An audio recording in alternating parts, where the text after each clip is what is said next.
Hey, first grade scientists. So today we are learning about force and motion.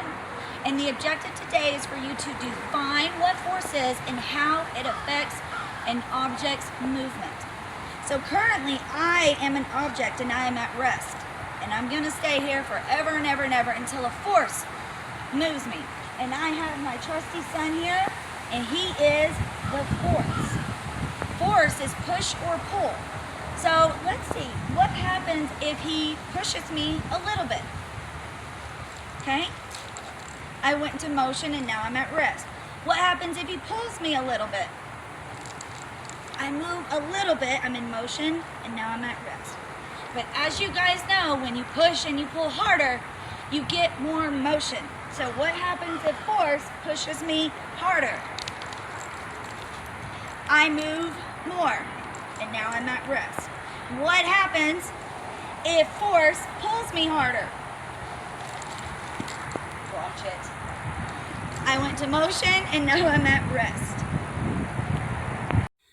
So we are still talking about force. Remember, force is either push or pull, okay? And everybody has played with one of these sometime in their life, and we're going to see how force affects the movement of an object or the motion of an object.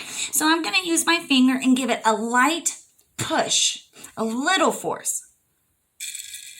And that's how far it goes. Let's watch what happens when I give it a harder push and force. It goes much further. I wonder what would happen if I got this object. What do y'all think? Do you think it will go very far if I give it a light push or a heavy push? Let's see. I'm going to give it some light force. Did that go very far? Now I'm going to give it a much harder force and push. Did that go as far as the car? I wonder why the car went further than the cube. Let's see if a force with pull will work. So I've got this here. I'm going to give it a light pull, pulling it towards me. There's a little bit. Now let's give it some more force.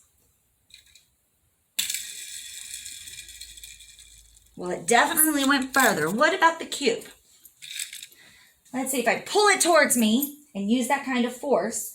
Let's see if it'll go further. Okay, barely move. Let's give it a harder force. Not much. So we just used force to put these objects in motion on a smooth surface. Now we're going to try what would happen if we put carpet there. That would be more of a rougher surface. And I know many of you have tried to push these Hot Wheels cars across carpet, and I bet you can guess what's going to happen. So I'm going to give a little force to this guy. Barely moved. I'm going to give more force by pushing it. Barely moved. Let's give it a lot of force. Do you think I'm going to have to give it more force to get it across these carpet squares? Let's see. I might have to really push. Here we go. I had to give a lot more force. Then we've got our cube here. Barely moved. Let's see. Let's give it more force. Okay. Let's really give it some force. That was a lot of force I had to give it to go across. I wonder why on the surface, when it's a smooth surface, this one goes further than this one. So all you're going to do today is your teacher or your parents, grab a couple of objects. It could be something like this, a ball. It could be a Hot Wheels car, and test it on smooth surfaces and rough surfaces. Do you have to give more force to create more movement? And then I will tell you what to put on Seesaw in the next video. After you explore, your only assignment on Seesaw is to come and explain what force is, remember it's push or pull, and how does it affect the object's motion or movement. Remember, our goal was we're going to define what force is and discuss how it affects an object's movement.